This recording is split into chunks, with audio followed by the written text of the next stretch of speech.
Hello everyone, আসসালামু আলাইকুম। আশা করছি সবাই অনেক ভালো আছেন।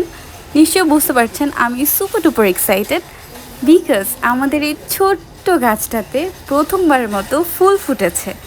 এই যে দেখেন এই ছোট্ট ছোট্ট কিউট কিউট গাঁদা ফুল গাছে অনেক ফুল ফুটেছে, মানে কলি এসেছে আর ফুলও ফুটেছে। আর যখন গোলাপের এই ছোট্ট ছোট্ট কাটিংগুলো আমরা রোপণ করেছিলাম তখন তো বলেইছি যে প্রত্যেকটা আপডেট আপনাদের সাথে শেয়ার করব। আর এখানে 3টা কাটিং লাগিয়েছিলাম 1 বিঘাতের মতো ছোট ছোট।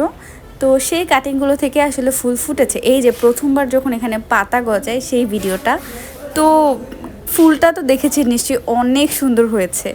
আর 3টা কাটিং থেকে 2টা কাটিংয়েই আসলে বড় হয়েছে, আর একটা কাটিং এই যে এটা থেকে কোনো পাতা বা কিছুই হয়নি। কারণ হলো আমি এটা উল্টা লাগিয়েছিলাম, তো তারপর আর কি করার, সেটা নষ্ট হয়ে গেল, এরপরে তুলে ফেলে দিয়েছি।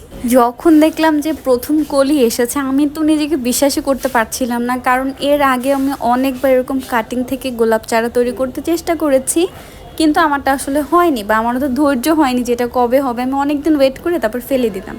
তো এটা ফার্স্ট টাইম যে আমার গাছে প্রথমবারের মতো ফুল ফুটেছে, আর এটা এত সুন্দর হয়েছে দেখতে, মাশাআল্লাহ, আমি ভীষণ খুশি।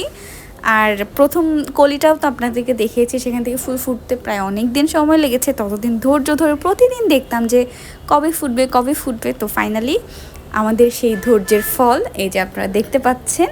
আর গাঁদা ফুলগুলো একটু ছোট ছোট সাইজের।